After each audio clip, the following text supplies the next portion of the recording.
Сол түн әлі есімнен кетпейді. 56 квадратный метрдегі 3 бөлмелі квартирада тұрамыз. Сол кезде кухнямыз кішкентай. Сол жерде шай ішіп отқанда ма, кешке ма, сол кезде мамам айтады ғой жаңағыдай. Үлкен бір өкінішпен дей ма, қалай, балам, сен кімге сеніп жүрсің дейді. На кого ты надеешься? Сен кімге сеніп жүрсің? Жасым 22-де. Сен не нәрсені қалайсың? Мен айтамын, 30 жасымда мен доллар мультимиллионер болғым келеді деймін. Бисмилля. Сол айтамын, сенің мына жұмысың, бүгінгі істеп жатқан жұмысың 30 жасыңда доллар мультимиллионер болуға жеткізе ма, жеткізбей ма? Жеткізбейді. Сұрақ, не отырсың онда сен бұл жерде? Сол кезде менде шешім болған. Мен доллар миллионер боламын, доллар мультимиллионер боламын деген. Сол шешім болды, бірақ бизнес болған жоқ. Ақша болған жоқ. Таныс болған жоқ, білім болған жоқ. Бірақ шешім болды. Ассалаумағалейкум, құрметті оқырман. Бүгін бізде соло подкаст номер 2. Алдыңғы жолы соло подкаст түсірген болатын, сонда көп адамдар жалғастырыңыз, пайдалы болды деген көп пікір білдірген болатын. Сол себепті жалғастыруға шешім қабылдадым. Бұл жерде тек қана менің пікірлерім және өзімнің ойларым мен өмірлік тәжірибем. Ешқалайда мен ақиқаттың монополиясына претендовать етпеймін, яғни бұлай өмір сүру керек, осылай дұрыс болады, мен қалай өмір сүруді білемін дегеннен аулақпын. Өзімнің пікірім, өзімнің өмірлік стратегиям және соған байланысты қалыптасқан тәжірибе, естелік, бір история және бір түсініктермен бөлсем. Бүгін соған жиналып келген бір тақырыптар бар. Өзім үшін өте маңызды. Ең бірінші айтқым келетін нәрсе ол кітап оқу жайлы. Кітап оқу жайлына байланысты өзім жалпы айтайын.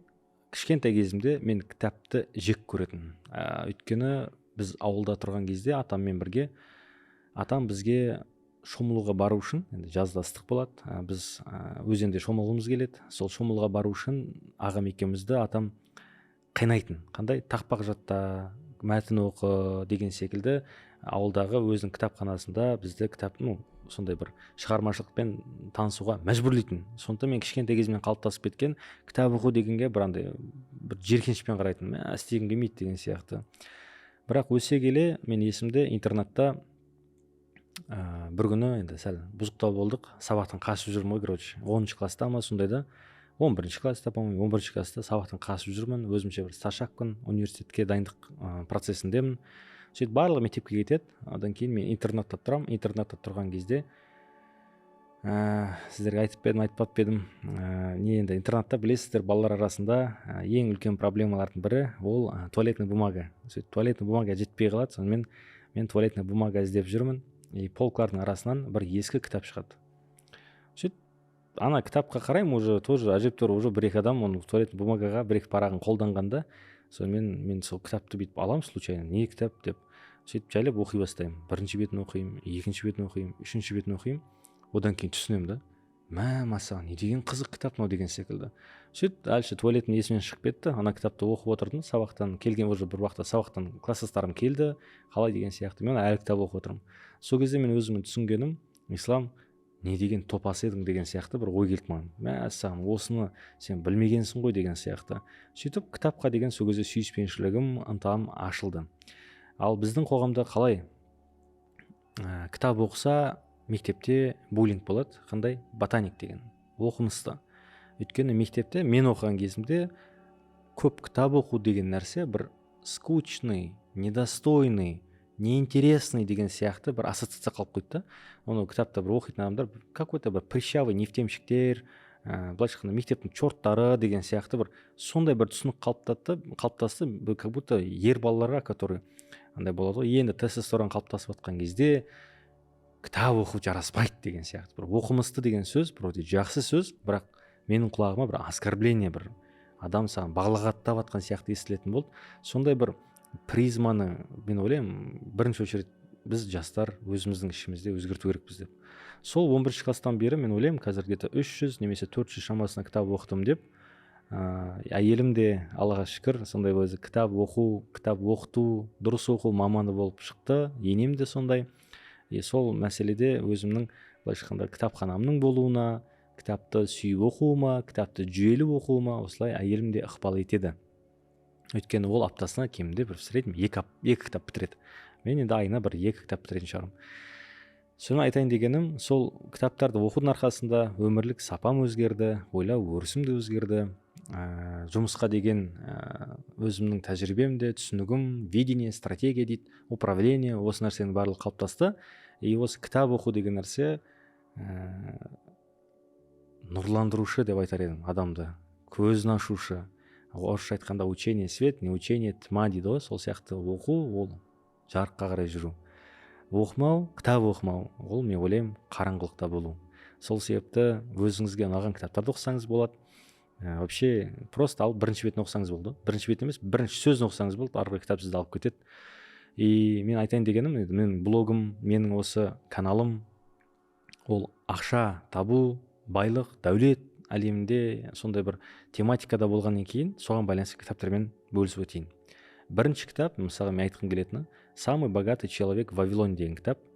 Мен қателеспесем, ол кітап осыдан ровно 100 жыл бұрын ба, 99 жыл бұрын қалыптасқан. Может быть 90 жыл бұрын, одан ерте емес. Сонда осы капиталды жинау, ақшаны шашпау, өз дүниеңе мұқият қарау деген нәрселердің барлығы, соның ішінде қарыздан шығу, не үшін адамдар қарызға кіреді деген нәрселерді ертегі қылып адамдарға түсіндірген 1930 жылдары. Сол кітап әлі күнге дейін бізге келіп жатыр, әлі күнге дейін әлі дарыған жоқ дұрыстап.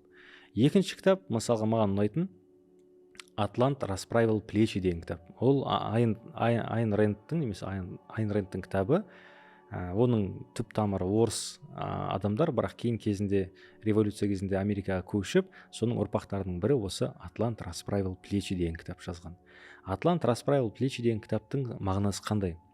Ол жерде Атлант деген грек мифологиясындағы бір кейіпкер бар. Сол кейіпкер әлемді, енді бұрын діндан тарымаған кезде былай түсіндірілген. Ол аспанды көтеріп тұрған кейіпкер. Яғни былай өзінің иығында бүкіл аспанды көтеріп тұрады. Егер ол көтермесе, аспан жерге құлайды деген сияқты бір түсінік болған. Және грек мифологиясында байқасаңыз, именно колонналар бар ғой, зданиялардың ұзын колонналар тұрады. Соларда адамдар бүйтіп как будто көтеріп тұрғандай сезім болады ғой. Сол сияқты идеологияны басында Атланттан шыққан. Яғни Атлант ауырлы сондай жүкті көтереді. Ол сондай колонна сияқты тірек ретінде роль атқарады деген сияқты. И сол кәсіпкерлік духты дамытатын «Атлант расправил плечи» деген, ол бұрын бүйтіп сүмірейіп тұратын еді ғана, ауыр жүкті көтеріп. Енді мықты күш жинап, осылай көтеріп тұр деген секілді бір идеяны жеткізген. Сонда көптеген мен естігендерім де бар. Мысалға мынандай «Атлант расправил плечи» деген кітап, ол кәсіпкердің құраны дейді. Яғни сен кәсіптік бастап жатсың ба, саған мысалға налоговый проверка келуі мүмкін, маркетингтегі жобаң жүзеге аспауы мүмкін, партнерің лақтыруы мүмкін, товарың өтпей қалуы мүмкін, сотруднигің ұрлық жасауы мүмкін. Яғни бүкіл кассаға келетін ақшаларды өтірік мияқтан өзінің каспиына жіберіп, сенің бір 15-20 миллион теңге ақшаңды ұрлауы мүмкін. Не айтам тағы, может быть складың жанып кетуі мүмкін. Әртүрлі, бірақ соның өзінде де ол кәсіпкер сағы сынбайды. Яғни Аллаға үміт етеді, ары қарай жұмыс істей береді, ақыр соңында дегеніне жетеді. Осындай духты қалыптастыратын кітап, мысалы «Атлант расправил плечи» 1956 жылы жазылған, қателеспесем. Үшінші кітап, енді осы жерде бір тоже пайдалы болсын. Мысалы қазіргі әлемде ең бай адамдардың қатарында жүрген, соңғы 60 жыл бойы миллиардер болып жүрген Уоррен Баффеттен сұраса, сенің яғни ұстазың кім деген кезде, фамилиясы есіме шығып кетті, Грэхэм деген кісі, Роберт Грэхэм ба, Бенджамин Грэхэм ба, в общем Грэхэм деген кісі, сол кісі 1949 жылы осы инвестициялық негіздер туралы «Разумный инвестор» деген кітап жазған. Сол жерде value investing деген целый бір ұғым пайда болған 1949 жылы. Бізде қазіргі таңда трейдинг деген ұғымда, трейдинг деген ұғыммен 1949 жылы жазылған негізгі кітап екеуі қарама-қайшы жүретін нәрсе.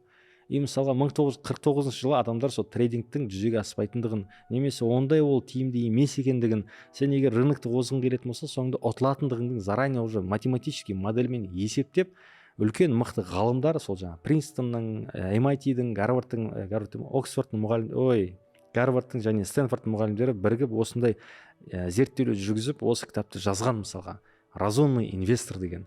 Сол кітапты адамдар, яғни Уолл-стритқа баратын болса, басқа жерде инвестировать ететін болса, ол негіз ретінде қабылдайды. Соны істеп жүрген Уоррен Баффет, мысалға соңғы бір жылда қанша миллиардерлердің дүниесі түскен болса, Уоррен Баффеттің дүниесі өсіп отыр.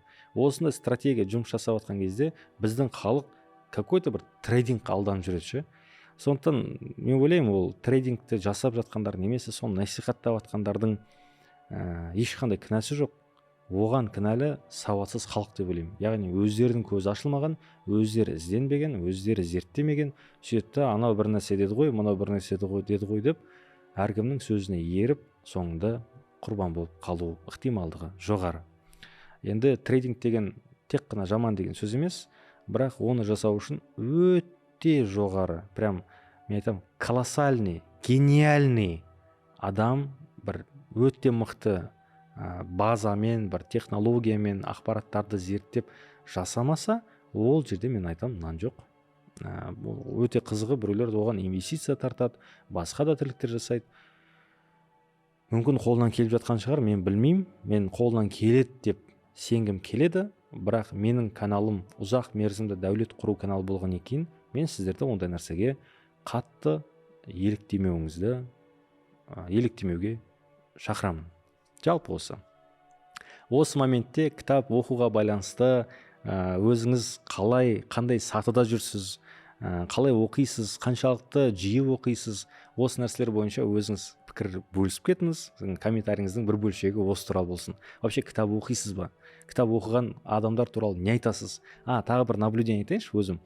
Осы кітап оқуға байланысты мен 2018 жылы Лондон қаласында болдым. Сөзде университетте оқып жатқан кезде біз өзіміздің отелімізден университетке метромен барамыз. Метромен барған кезде метроға кірем.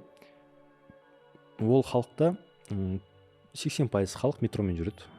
Біздікіндей көлікпен жүру деген ондай қатты дамымаған. Самокаттар ол кезде жоқ. Соответственно, метроға кірсең, сен доллар миллионерді көре аласың, өте мықты қызметшіні де көре аласың, кәсіпкерді де көре аласың, және жұмыссыз жүрген бездомный, яғни үйсіз бомжды да көре аласың. И барлығы сол метрода тусоваться етеді былайша айтқанда. И сол метрода кірген кезде мен бір нәрсе байқадым. Әсем киінген, үсті беті таза, қолында қымбат сағаты бар. Осындай бір, түсіңіз ғой, человек представительского класса, яғни өмірде бір нәрсеге жеткен, дәулеті барау деп көрінетін, сыртқы келбетінен костюм киген болсын, сондай бір адамды көрсең, метрода міндетті түрде кітап оқиды.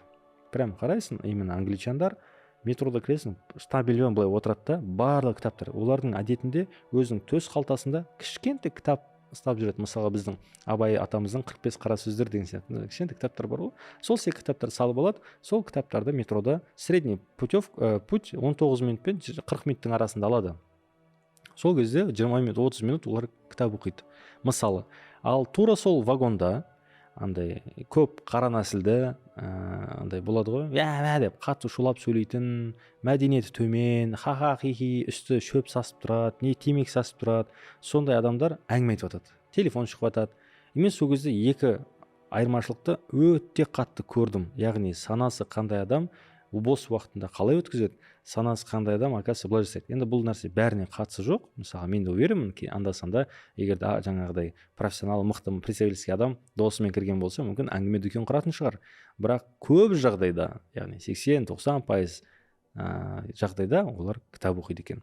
Сондықтан айтатыным, мен өзім кітап оқудың жақсы бір фанатымын. Кітап оқыған адамдарды өте қатты жақсы көремін. Давайте бәріміз кітап оқиық. Келесі, өте үлкен бір ауқымды айтатын нәрсе, бірақ мен ойлаймын, ол нәрсені мен айту керекпін деп. Не үшін дегенде, өйткені соңғы жаңалықтарға байланысты мен көңілім түсті, соған байланысты өз өміріммен, өз позицияммен бөлісу керекпін деп ойладым. Ол қандай позиция? Ол Шәріп Серікке қатысты, одан кейін өзіміздің қоғамда болып жатқан әйелдерге еркектердің көзқарасы, қарым-қатынасы деген. Мен қандай болу керек деген білмеймін, тек қана өз пікірмен бөлсем. Яғни роль мужчин в обществе. Бірінші нәрсе айтатын, ер адамдар қазіргі таңда әйел адамдарды, соның ішінде өз ұрпақтарын, яғни бала шағасын қорғаудың орнына, қамтамасыз етудің орнына, қамқор бола алудың орнына, ақша тауып оны беріп бөлісудің орнына, ақша алу, әйелін алдау, арбау, бопсалау, газлайтинг, өтірік айту, сөзде тұрмау және басқадан мін іздеу деген нәрселермен айналысып кеткен секілді. Өте көп адамдар. Осыдан бір апта бұрын маған консультацияға бір ханым жазылды. Жасы 32-де, 4 баланың анасы. Бір баласы ерекше, яғни аяғында бір ақау бар, жүруі оңай емес, бірақ сонда да жүруге аяғына салыпты деген сияқты. Сол кісінің счеттары арестта, және ол кісі азанғы 10-нан түнгі кешкі 8-ге дейін жұмыста екен. Күйеуімен бірге тұру мүмкін емес, өйткені менің түсінігім бойынша жаңағыдай осы істердің біреуін емес бірнешеуін істеп жүрген азамат секілді. Және ешқандай көмек түспейді, алимент төлемейді, қамтамасыз етпейді.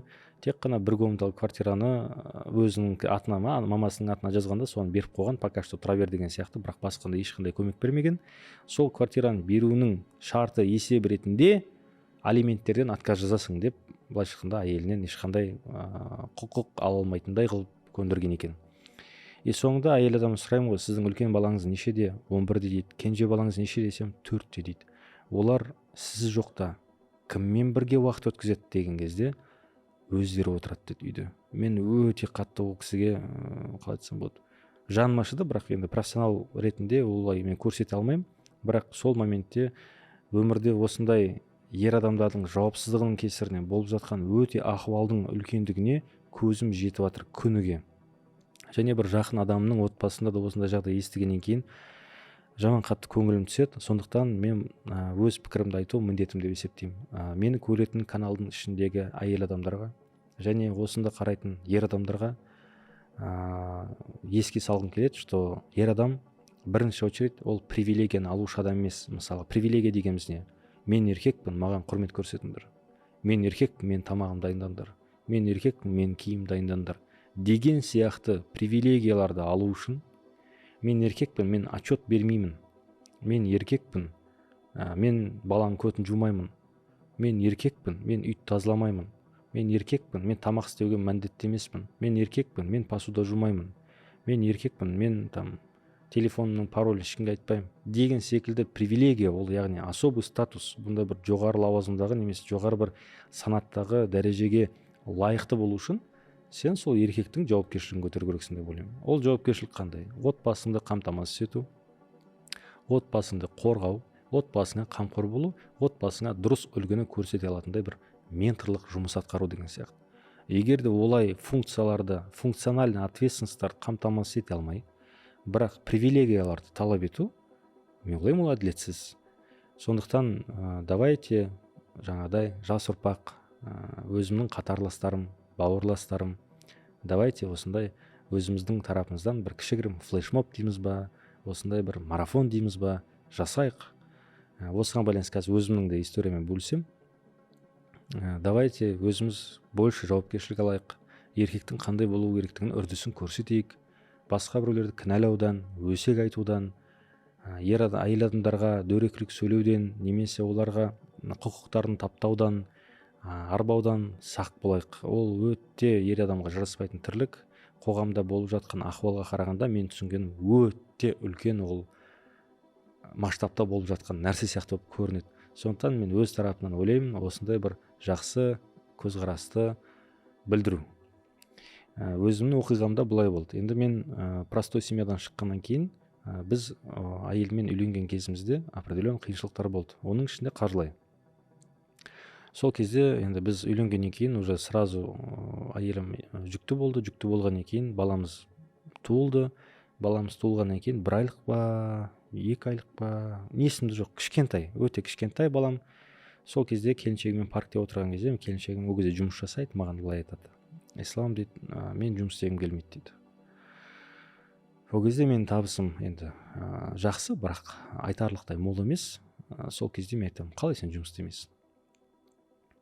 Ол айтады: мен баламның тәрбиесімен айналысқым келеді, мен жұмыс істегім келмейді дейді. Мен жұмыс істемеймін дейді. Мен баламмен уақыт өткізгім келеді. Баламен жүрген кезде телефонға шұқып, әркімге жауап беріп, осылай отырғым келмейді. мен осындай отпуск немесе декрет полноценный декретке шығамын деген сияқты айтады маған. Мен сол кезде ренжимін оған. Ішімнен ренжимін да енді. Не үшін ренжимін? Әйелім мені сатып кетті деген сияқты ой келеді маған. Бірінші очередь қой енді, примитивный мышление сондай. Неге мен осынша қиналып жұмыс істеп жатқанда, біздің отбасымыз осындай бір енді аяққа тұрып жатқан кезінде неге екі жақтан бірге атсалысып жұмыс істемейміз? Неге бір-бірімізді қолдамаймыз? Бұл неге олай жасайды? Сәл енді дұрыс келіп жатқан кезде неғып осылай қуады осылай деген сияқты бір ойлар келеді басыма. Сөйтіп баламды көтеріп аламын да сол парктегі отырып ренжіп кетіп қаламын жаңағыдай. Не деген адам мынау деген сияқты. Сонымен уақыт өтеді, бір арада 2 күн өте ма, 1 апта өте ма, есімде жоқ. Сөйтіп үйге қайтып келе жатқан кезде ойланамын. Осы ситуация қайтып есіме түседі. Мен ойлаймын, Ислам, сен сонда отбасының берекесін, отбасының ризығын әйелің арқылы таппақшысың ба не деген сияқты ой келеді маған. Енді бір тәкаппарланғым келмейді. Сол кезде мен өзіме сұрақ қойдым. Қалай ойлайсың, Ислам? Сенің отбасыңа Алла тағала ризықты сенің әйелің арқылы бере ма сонда? Или сен арқылы сонда бере алмай ма не деген сияқты өзіме сұрақ қойдым. Сол кезде әрине де менің отбасыма ризық несібені мен ойлаймын Алла тағаланың мен арқылы беретінде мүмкіншілігі жетеді. Яғни әйелім жұмыс істемесе де біздің ризығымыз кемісмейді, яғни азаймау керек деген ой келді да, сол оймен бисмилля дедім да жұмыс жасай бастадым. Соның арқасында уже фокусыма, өзімнің өміріме, отбасыма деген толық жауапкершілікті алғаннан кейін мына жердегі мен ойлаймын подсознательно шкура өзгереді да, сен нормально жұмыс жасай бастайсың, нәтижесі де көп ұзақ тұрмай келеді деп ойлаймын. Сондықтан Аллаға шүкір, ол шешіміме өкінбеймін. Әйелімнің сондай батыл шешім жасап маған бетіме тіке сол нәрсені айтқанына мен разымын. Сондықтан кім қорқып жатқан болса, ақша табу мүмкіндіктері өте көп. Одан ешқалай қысылмайық. Көп жағдайда мысалы маған платный консультацияға немесе сабаққа келген жағдайда ер адамдар келетін болса, мен всегда айтамын, әйеліңізге зарплата беріңіз, ол адамды еркелетіңіз. Ол адам сәл қуып, грубо айтқанда хуйттап баратса да, ол кісіге жарасады. Өйткені болмысы сондай. Давайте өз әйелдеріміздің біздің әйеліміз болған үшін дұрыс привилегиясын алсын, рахат өмір сүрсін. Ол адамдарға шарт жоқ, талап жоқ. Яғни ол да өз басы, өз иығында жүр ғой, қуып кетпейтін жынды емес қой деген сияқты. Ол да өз есебі бар, санасы бар, сізді жақсы көреді, құрметтейді, сіздің талпынып жатқаныңызды, ұмтылып жатқаныңызды көреді, қолдайды, балаңызға қамқоршылық көрсетеді, сізге деген құрметі лайықты түрде орныққаннан кейін балаларына да сол құрметті бере алады деп ойлаймын. Сондықтан ер адамдар майдаланбайық, наоборот, отбасымызға осындай үлкен махаббат, мейірім, қорғау, қамқорлық, қамтамасыз етулік, денсаулық, тыныштық сыйлаушы, қамтамасыз етуші әке, күйеу болайық. Осы орада сіздің пікіріңіз қандай? Өзіңіздің историяңызбен, просто пікіріңіз емес, өзіңіздің өмірде көрген немесе сезген, проживать еткен дейді ғой, бір историямен де бөліссеңіз болады. Енді бір сол подкастта андай, қалай айтсам болады, тек қана менің ойым, ол нәрсені мен дұрыс деп санамаймын, ол дұрыс ақиқаттың обратно монополиясына таласпаймын. Бұл тек қана бүгін менің 27 жасымда ойлап, сараптап келген тұжырымым. Сіздің де пікіріңізді оқу, сараптау маған қызық. Осы теманы жалғастыра келе, мына нәрсені көп байқадым. Ер адамдар енді көкірек, намысшыл болады, ол жақсы.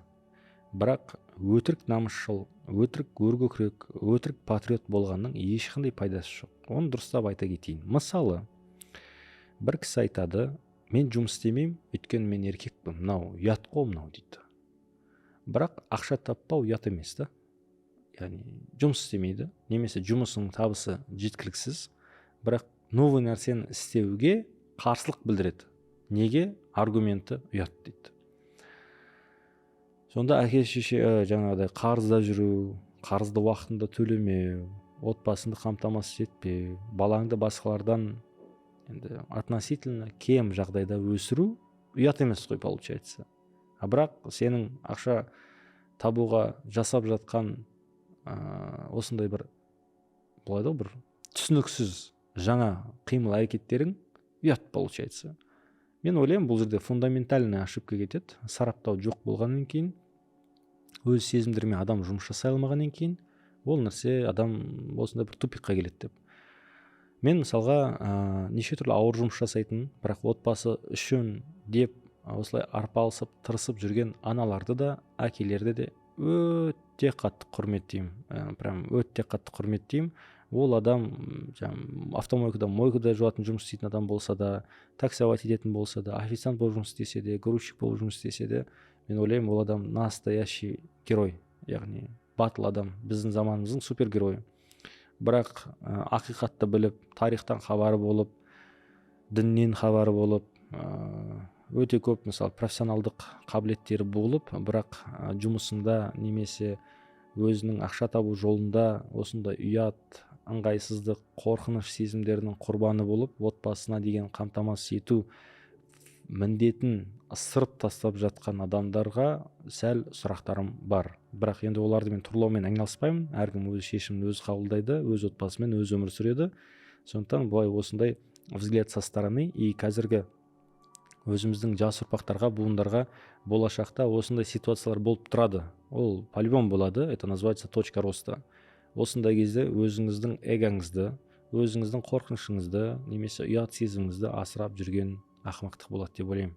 Сондықтан ол сезімдерді жеңіп, батыл болып, баламның наны үшін, баламның болашағы үшін, отбасының берекесі үшін деп ұрандатып, главное, харам және заңсыз болмаса болды, осы әрекеттердің бәрін жасауға болады. Ол әрекеттер қандай? Адамдардың разылығын алып ақша табу деген. Сол нәрселерді жасаса, мен ойлаймын, ол жарасады. Ол өте похвальный, яғни браво деп айтатындай нәрсе. Соған байланысты айта кетейін, мысалы, біздің қазіргі заманда мен өзім құрметтейтін, прям іштей танымаймын ол кісіні, бірақ құрметтеймін, сыйлаймын. Мысалға, Мұхит Амантаев деген бокстан тренер бар. Өзім сол бокстан айналысқан бала ретінде айтайын. Мысалға, басында ол енді блогын бастап жатқан кезінде енді ол билейтін. Мысалға, неше түрлі бір мимикалар көрсететін. Сол кезде комментарийда сен басың істей ма осы, айнаға өзіңді көргенсің ба, сен балаларға не тәрбие беріп жатсың деген секілді қисық сын пікірлер айтылатын еді. Қазір ол қандай көлік екенін білмеймін, по-моему, Макларен ғой деймін, или бір есімнен шығып кетті. Бір крутой спорткар мініп жүр, жақсы жаңа көлігі бар, өзінің жақсы жүріп тұрған бизнесі бар, өзінің залы полный, басқа новый залға қарағанда мысалға шәкірттері мол, жас буынға жақсы тәрбие, тағылым беріп жатқан ұстаз, бапкер. Өзінің отбасылық құндылықтары, діни құндылықтары, рух жігерлендіру, дисциплиналға байланысты пікірлерімен, өзінің ойларымен, пікірлерімен бөлісіп, жас буынды вейп шегуден, темекі шылым тартудан, арақ ішіп, дөрекілік көрсетіп, өз күшіңді кішіге, әлсізге әлімжеттік көрсету деген нәрселерден алшақтатып, нағыз профессионал спортсмендерге айналдыратын осындай бір мықты мектеп ашып, соны жүргізіп жатыр. И соның арқасы, соның бір бастамасы осындай бір ұят билер билеуде болды. Сол секілді ұяттан қашпау керек, ұятқа наоборот ұмтылу керек. Енді ладно, мысалы, Мұхит Амантаев мырзаны айттық, өз карьерасын жасап жатыр. Ең үлгілі нәрсе айтатын бұл жерде одан да бөлек. Оған дейін, мысалға, тренерлер қандай еді? Тренерлер обычно 180-200 мың теңге айлық алатын, былайша айтқанда өте қиын күнкөріс этапында жүрген адамдар еді көбінде. Енді өзімде спорт әлемінен алыс болмаған екен, тренерлардың мен өмір жағдайын көргенмін, өз қатарластарымда тренері болып жатқандар болды, өзімнің де тренерлерім болды. Енді олардың мінгені максимум там лада болды да, мысалға мен көргенім. Жақсы бір байып жатқан тренерді көрмедім. Егер үлкен лауазым болмаса, обычный специалист, обычный тренер олай ақша таппайтын. Енді мысалға осындай қазір заманауи цифрландырған жұмысты дамытуға болатын тегін мүмкіндіктердің арқасында осындай табыс тауып, настоящий бапкер, профессионал осындай ақша табылады. Спорткарды міне алады, шетелде аралап жүре алады, әке шешесінің, отбасының, бала шағасының жағдайын осылай қамтамасыз ете алады дегеннің үлгісін көрсетіп отыр емес пе? Сол секілді мысалға Хаби Лайм деген қара нәсілді француз пранкер дейміз ба, әлде бір какой-то видеомейкер ғой енді, анау который бүйтіп деп түсіретін бір ғой, көзі шығып кеткен. Сол жігіт мысалға айфонға түсіріп быт-шыт нелермен бастады. Қазір ол қандай масштабтағы звезда болып кеткен да. Сонда мысалға еркек қой енді ол. Мен намысым бар, мен бұндай бір ұят видеолар түсіре алмаймын деген сияқты ол сас көкірек жоқ оның. Бірақ қазір киініп алған киімін көрсең, жүрген жерін көрсең, артынан тізілген очередті көрсең, өте таң қаласың. Сол жаңа көкірегі бүйтіп жүрген адам, брат суретке түссек бола ма деп ана адамға суретке очередке тұрады да мысалға. Сол секілді осындай бір өзіңіздің ұят сезіміңізден, яғни мен де өзіме айтамын, өзімнің ұят сезімінен жоғары болып, оны жеңіп, өзіңнің қорқыныштарыңа осындай бір тікелей бетпе-бет қарап жүрген кезде өсім, яғни рост болады. Келесі адам, мысалы Нұрлан Сабуров. Нұрлан Сабуров енді өзінің айту бойынша мектепте көзге көрінбеген, прыщавый неудачник болған Степногорсктегі, қазір өзінің әзілдерінің арқасында ол қазір СНГ уровеньдағы топ 5 звезда мысалға да, қандай өмірлік дәрежеге жетті. Қазір спортын қарасаң да, әзілдерін қарасаң да, өнерін қарасаң да өте қатты дамып кеткен. Соның барлығы неден басталды? Адамдардан ұялмай, қысылмай, бейтіп мен еркекпін деп емес, өзінің ісімен ұялмай айналысудың арқасында болды. Сол секілді бауырлар, қайтадан айтамын, ер адамдар өзінің қорқынышына қарсы ешқандай бір шаблондардың жертвасы болмай, сараптаумен ненің дұрыс, ненің бұрыс, ненің маңызды емес екендігін ажыратып, соған тікелей жүрген абзал шығар. Осы моментте тоже бір пікірлеріңізбен бөліссеңіздер болады. Қандай ойларыңыз бар? Мен қай жерден ағаттық жіберіп қойдым, қандай нәрсені ескермедім, оны да маған еске салсаңыз болады. Келесі нәрсе, ол енді сәл қаржыға байланысты. Кеше бір адам маған консультацияға келді. Сол кісі айтуы мынандай, жинаған 10 миллионнан жоғары ақшасы бар екен. Соны қайда инвестиция жасаймын, және содан қанша пассивный доход алсам болады деген сұрақпен. Вроде нормальный сұрақ, бірақ ол негізі дұрыс емес. Неге дұрыс емес? Пассивный доход алу үшін, мен ойлаймын, бірінші очередь өте көп ақша парковать ету керек. Яғни инвестировать ететіндей болу үшін, сен хотя бы мысалға опорасы бар, микрофонның опорасы бар. Сол сияқты кез келген нәрсені тікелей қою үшін сен бірінші оның опорасын реттейсің. Сол сияқты инвестиция жасау үшін оның опорасы керек. Опорасы дегеніміз твердый активтерге көбірек ақша салу керек. Ол үй, жер, алтын деген секілді, немесе S&P 500 деген секілді осының акцияларға. Одан кейін ғана барып басқа бір пассивный доход беретін бір инструменттерге, инвестиционный финансовый инструменттерге жүгінуге болатын шығар. Басқа бір компаниялардың долясын деген сияқты. Соған байланысты примерно расчет алу үшін былай есептей салыңыз. Пенсияға шығу үшін маған қанша ақша керек деп, яғни доллармен санаңыз. Мысалға маған күніне $2000 ақша керек, яғни $2000 ақша күніге маған түсіп тұру керек деген сияқты. Менің қалауым сондай. $2000 ақша көбейтеміз 30 күнге, маған $60,000 ақша керек айына. Айына $60,000 ақша болу үшін мен осыны көбейтемін 200-ге. Неге? Сонда мен $12 миллион ақша инвестировать ету керекпін, чтобы 0,5% ақшасына мен өмір сүре алатындай деген сияқты. Неге 0,5%? Өйткені пассивный доход в среднем 1,5% береді. 3% деген нәрсе ол пассивный доход емес, ол уже риск жоғары доход деген сөз. Мысалға трейдингте біреулер айтады, айына 5%, 10% берем дейді. Өте қиын нәрсе. Мүмкін шығар, бірақ масштабировать ету өте қиын нәрсе. Яғни 100 мың теңгемен 5% бере алатын шығар, бірақ 100 миллион теңгемен бере алмауы мүмкін да. Сол сияқты в среднем пассивный доход деген нәрсе салған ақшаның 0,5% өмір сүру деген сөз да. Өйткені негізі ол 1% береді. Не үшін 1% деп айтқан жоқ? Өйткені 0,5% жаратасың, 0,5% қайтып өзіне салмасаң, ол нәрсе өзін-өзі жей бастайды. Яғни сенің жыл сайын капиталың азая бастайды да, и сенің капиталың шөгеді. Яғни тау шөккен сияқты, адамның өзі де физикалық шөккен сияқты сенің капиталың шөге бастайды. Сондықтан кімде-кім болашақ өзіне пенсия жоспарлап жатқан болса, осылай есептей салсаңыз болады. Менің жағдайымда 30 миллион теңге мен пассивно алу үшін мен 6 миллиард теңге примерно инвестиция жасау керекпін. сол 6 миллиард теңге инвестиция жасау жолында келе жатырмын. Иншалла уже 10%-на Құдай қаласа жақындап қалған сияқтымыз. Жақсы жаңалықтардың бірі осы жақын мерзімде $1 миллион капитализациядан мен астым, Аллаға шүкір. Бұл енді потолок деп ойламаймын. Жол жүру барысындамыз. Құдай қаласа одан да ары қарай жетістіктерге жетеміз деген ойдамын.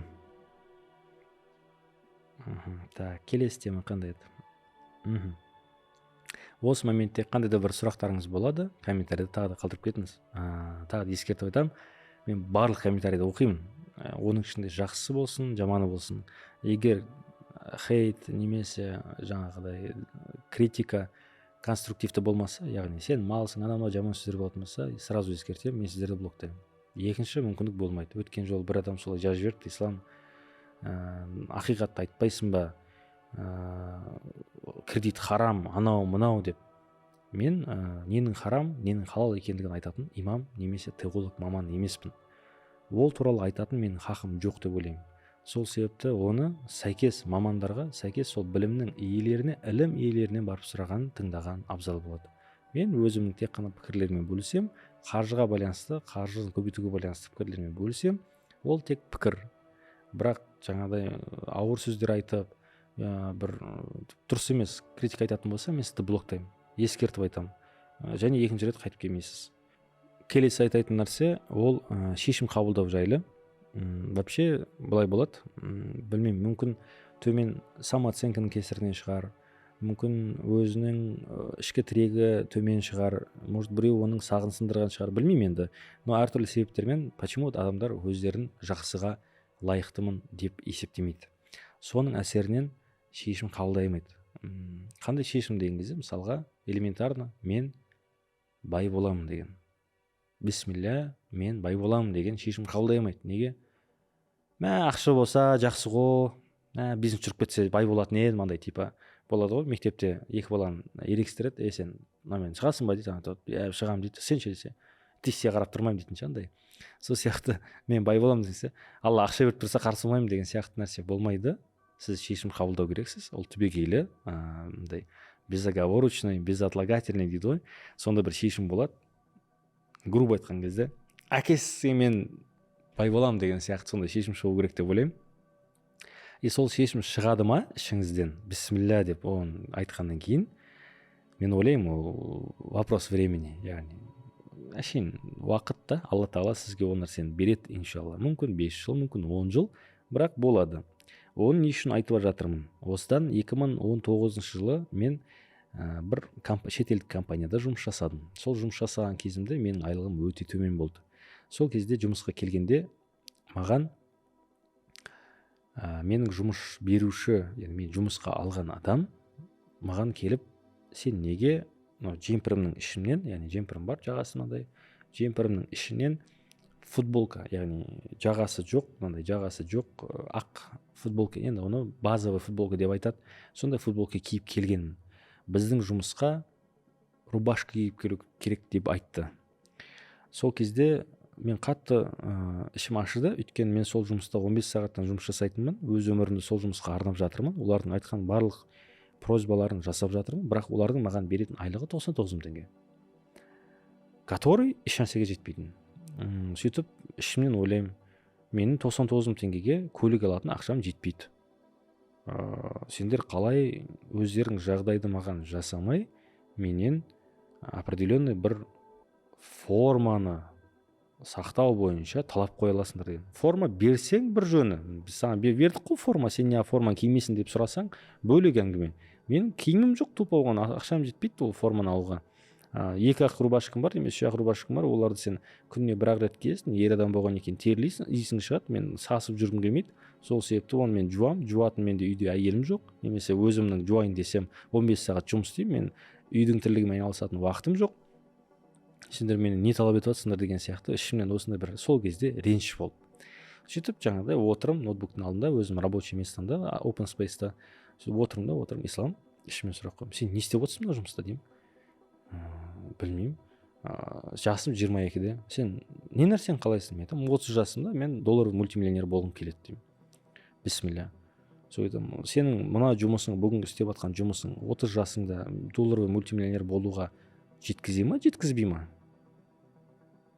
Жеткізбейді. Сұрақ, не отырсың онда сен бұл жерде?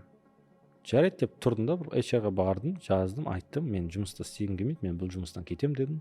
Ойбай, сен көп істеп кету керексің, анама. Жоқ, мен істемеймін деп сол күні увольняться етіп кеттім. Ұрысып болсын, әйтеуір, өйткені енді прям жаман сезімде болдым. Почему? Потому что докопались до моей формы, до моей одежды. Мен жұмысымды тиянақты, толық объемда, ешқандай еріншектіксіз орындап беріп жатырмын, даже артығымен істеп жатырмын. Сендер неге менің профессионал перформансыма, яғни менің әрекетіме баға бермей, менің какой-то формаммен апарып жатсыңдар? Мен понимаю, если мен бір клиенттермен передовойда жұмыс істесем деген сияқты, ол нәрсе болған жоқ. Содан кейін мен жұмыстан кеттім. Сол кезде менде шешім болған, мен доллар миллионер боламын, доллар мультимиллионер боламын деген.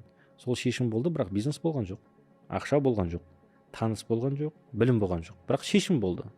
Сондықтан айтатын, решение — это все, обстоятельства — ничего. Шешім шыға ма, Аллаға ниет етесің, бисмилля дейсің, кетесің.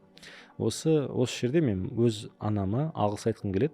Өйткені мен есімді, болады ғой енді, біз андай жас болдық, подросток, яғни жасөспірім болдық, сол кезде сәл бұзақылық жасаймыз, айтқанды тыңдамаймыз, кітап оқымай қоямыз, сабақ оқымай қоямыз, жаңағыдай қыздар мүмкін төбелес болсын, басқа да бір нәрселермен сондай бір қызық танып жүрген кезіміз ғой. Сол кезде мамам, ол кезде біз андай 56 квадратный метрдегі 3 бөлмелі квартирада тұрамыз. Сол кезде кухнямыз кішкентай. Сол жерде шай ішіп отқанда ма, кешке ма, сол кезде мамам айтады ғой, жаңағыдай үлкен бір өкінішпен дей ма, қалай, балам, сен кімге сеніп жүрсің дейді. На кого ты надеешься? Сен кімге сеніп жүрсің? Ертең кім сен адам қылады деп ойлайсың? Сен ойлайсың ба, біреу сені бүйтіп звондап телефонға отырады, барып сен үлкен креслоға отырады деп? Ондай нәрсе жоқ, балам. Сен тек қана өзіңе сен, өзің типа біліміңе сен, өзіңнің еңбегіңе сен. Білсем бізге қарама, мамам, папам бір нәрсе жасап береді, ақша береді, там жұмысқа орналастырады деп ойлама. Өзі мектеп оқимыз, өздеріңе сендір деп. Сол кезде бізге біреу адамға үміт арту деген нәрсені анам уже сол кезде кішкентайымызда өтіріп тастаған. Яғни либо сен өзіңе сеніп, яғни Алланың қалауымен, өзің еңбегіңмен, күшіңмен, шешіміңмен жетесің, либо ешқалай да жетпейсің деген секілді уже обрубила все эти жертвенные, позиционные, паразитарные мысли дей ма, қалай, сондай бір басқа адамдарға үміт артып, ананың арқасында жетіп аламын, мынаған бүйтіп аламын деген нәрселерді өтіріп тастаған.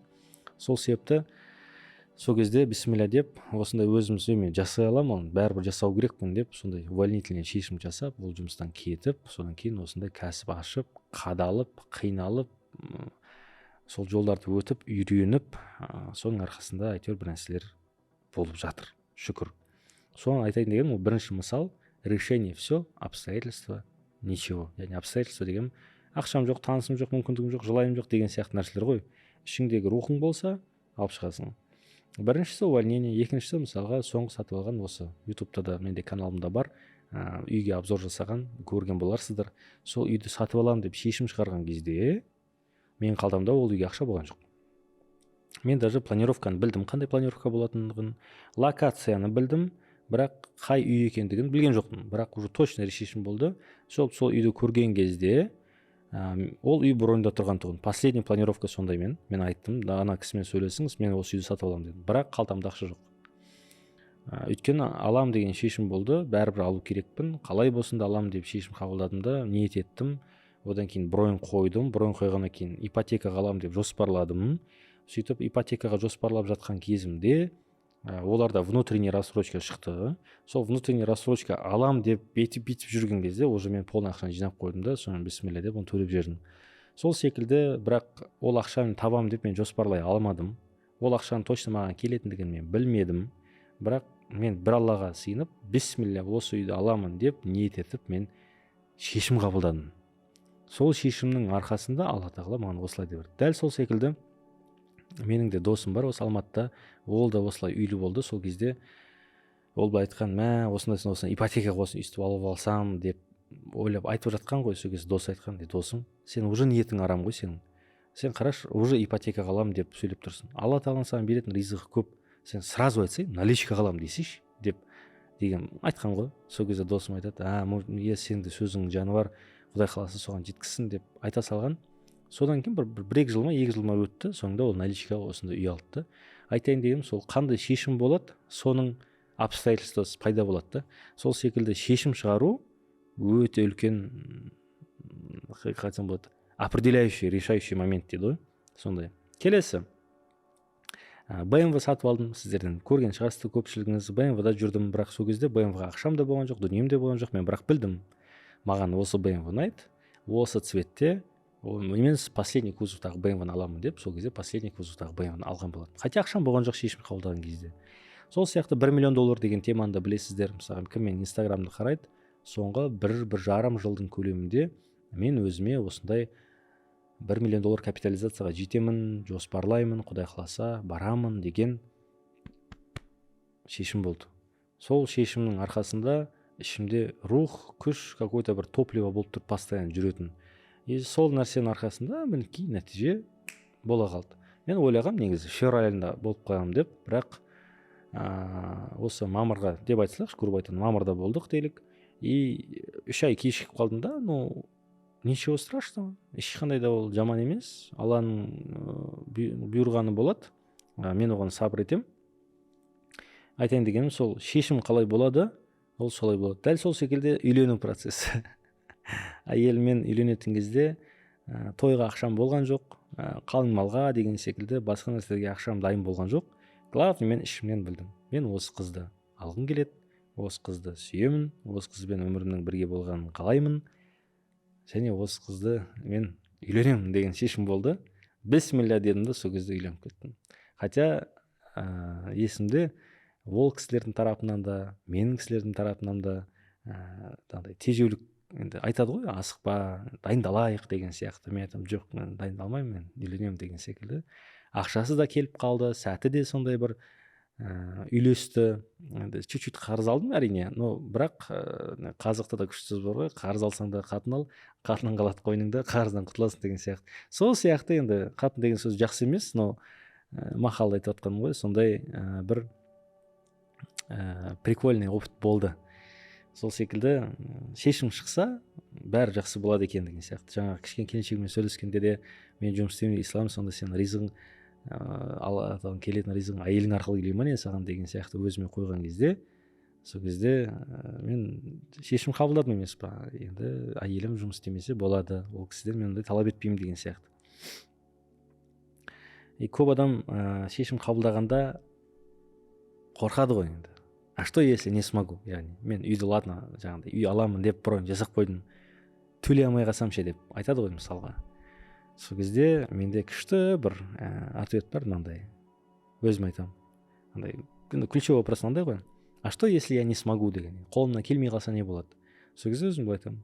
Ты сначала не смоги деп, яғни қолыңнан келмегендігіне көз жеткізші. Мінекей сен жоспарладың, шешім қабылдадың, әрекетіңді бастадың, бисмиллаңды айттың да істеп жатсың. Енді мәресіне жеттің. И ол нәрсе болмай қалды. Іске аспай қалды делік. Сол кезде ойланасың ғой. Оған дейін керек емес, бола ма ол, болмай ма, болса болды, болмаса болмады, болмаса ары қарай болдырудың ойларын, жолдарын қарастыра береміз деген сияқты. Главное, сабырмен, спокойно жасың, сол шешімді іске асыру бойынша жұмыс жасасақ болды деп ойлаймын. Осы жерде қалай өздеріңіздің үйленген опыттарыңызбен бөліссеңіздер болады, қандай шешім қабылдап, қандай нәтижеге жеттіңіздер, өзіңіздің историянызбен, өзіңіздің өмірлік тәжірибеңізбен бөліссеңіз болады. Бәріміз оқимыз, тамсанып, тамашалаймыз. Жақсы, келесі. Енді бұл соңғысы. Қиындықтар болады. Это нормально. Осы жерде айтатын нәрсе бар. Масштаб человека определяется масштабом проблемы, которую он не может решить деген. Яғни адамның биіктігі оның шеше алмай қалған проблемасының биіктігіне тең деген сияқты бір түсінігім бар басында. Яғни адам өсет, бірақ бір проблема келеді былай, ол тіреледі, осыны шеше алмай, осы деңгейде қалады деген сияқты. Сол сияқты біреу қиналып жүруі мүмкін, мысалы айлық мың теңгелік мысалы кредиті болуы мүмкін. Мәссаған 150 мың теңгелік кредитін қалай төлеймін деген сияқты. Сол кезде өзіңді жігерлендіру үшін айнаға қарап, көтек, сен сонда 150 мың теңгелік проблеманы шеше алмайсың ба деген сияқты өзіңді жігерлендіру үшін, осындай бір рухтандыру үшін осы бір көзқарас маған көмектеседі.